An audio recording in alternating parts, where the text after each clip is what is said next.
எப்பொழுதுமே we want to focus on Jesus every day. We want to focus on Jesus every day.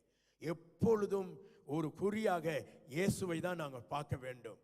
சாத்தான் எப்பொழுதும் focus on yourself, உங்க மேல தான் அவனுக்கு ஒரு கண்ணா இருக்கும். உங்க சுய நீதியின் மேல ஒரு கண்ணா இருப்பான். நீ சரியில்லைன்னு சொல்லுவான்.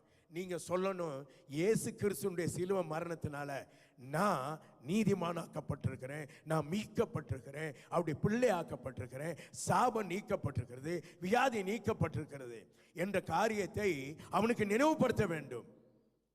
சரியா?